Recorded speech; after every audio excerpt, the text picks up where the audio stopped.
It was a foggy evening in the small town of Ravenswood. The streets were quiet, and the dim glow of gas lamps cast long shadows on the cobblestone roads. Detective Arthur Grayson sat in his cozy office, sipping on a cup of steaming tea. The room was filled with the scent of old books and tobacco, and the ticking of the clock on the wall was the only sound breaking the silence. Suddenly, there was a knock on the door. It was urgent, loud, and unsettling. Grayson set his cup down and called out. The door creaked open, and a young woman stepped inside. She was pale, her hands trembling, and her eyes wide with fear.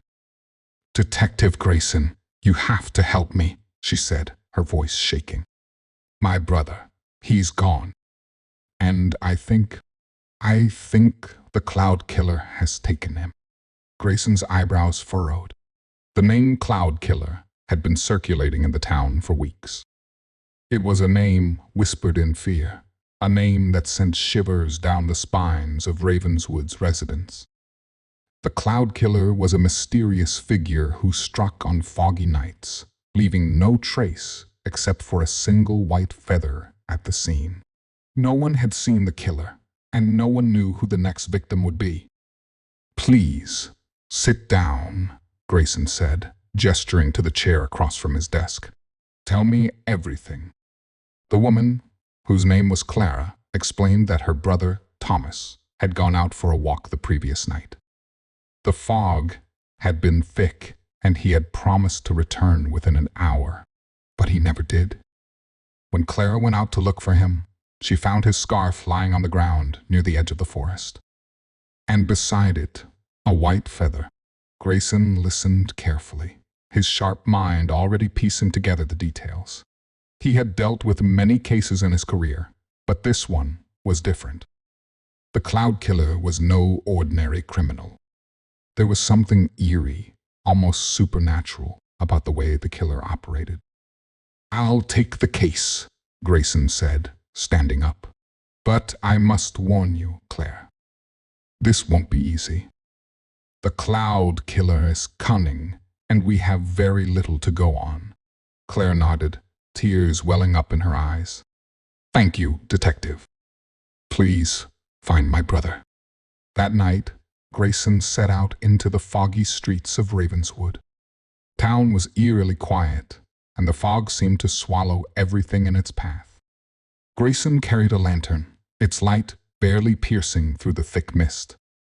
He made his way to the edge of the forest, where Clara had found Thomas's scarf. As he examined the area, Grayson noticed something unusual. The ground was soft, and there were faint footprints leading into the forest. They were too small to belong to a man, and the pattern was strange, almost as if the person had been walking on their toes. Grayson followed the footprints, his lantern casting eerie shadows on the trees. The forest was dense, and the fog made it difficult to see more than a few feet ahead. Grayson's heart pounded as he ventured deeper, the silence broken only by the occasional hoot of an owl. Suddenly, he heard a rustling sound behind him. He turned quickly, but there was nothing there. "Who's there?" Grayson called out, his voice echoing through the trees. There was no response. Grayson continued forward, his senses on high alert. The footprints led him to a small clearing where he found a strange sight. In the center of the clearing was a circle of white feathers, arranged meticulously on the ground. And in the middle of the circle was Thomas. The young man was unconscious, but alive. Grayson rushed to his side, checking his pulse. Thomas was breathing, but he was cold to the touch. Grayson shook him gently, and after a few moments, Thomas's eyes fluttered open. Where am I?" Thomas mumbled, looking around in confusion. "You're safe now," Grayson said. "Can you tell me what happened?" Thomas struggled to sit up, his face pale. I was walking home when I heard a voice. It was soft, like a whisper. I followed it, and then everything went black." Grayson frowned. This was no ordinary kidnapping. The Cloud Killer had lured Thomas into the forest. But why? And what was the significance of the feathers? Back in his office, Grayson spent the next few days researching. He visited the town library, scouring old books and records for any mention of white feathers or mysterious figures. Finally, he found a clue.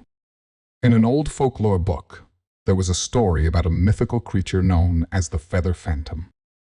According to the legend, the phantom would appear on foggy nights, luring people into the forest with its whisper. Those who followed the voice would never return. But Grayson wasn't one to believe in legends. He was a man of logic and reason, and he was determined to uncover the truth. One evening, as the fog rolled in once again, Grayson set a trap. He spread white feathers near the edge of the forest and waited, hidden in the shadows. Hours passed, and just as he was about to give up, he heard a soft, whispering voice. Grayson followed the voice, his lantern extinguished to avoid detection. The voice led him deeper into the forest, to the same clearing where he had found Thomas. But this time, the clearing was empty. Suddenly, Grayson felt a presence behind him. He turned quickly, but before he could react, a figure emerged from the fog. It was a woman, dressed in a flowing white gown. Her face was pale, her eyes hollow, and in her hand, she held a single white feather. "Who are you?" Grayson demanded, his voice steady despite the fear creeping into his heart. The woman smiled, a cold, unsettling smile. "I am the Cloud Killer," she said, her voice barely above a whisper. "And you have no business interfering in my affairs." Grayson reached for his revolver, but the woman moved with unnatural speed. In an instant, she was gone, disappearing into the fog like a ghost. The next morning, Grayson returned to his office, exhausted but determined. He knew now that the Cloud Killer was no ordinary criminal. She was something else entirely, a figure from legend, a being of mist and shadows. But Grayson wasn't ready to give up. He had a case to solve, and he would stop at nothing to bring the Cloud Killer to justice. As he sat at his desk, sipping on a fresh cup of tea, Grayson couldn't help but wonder what was the Cloud Killer's true motive, and who would be the next victim. The fog outside grew thicker, and the clock on the wall continued to tick.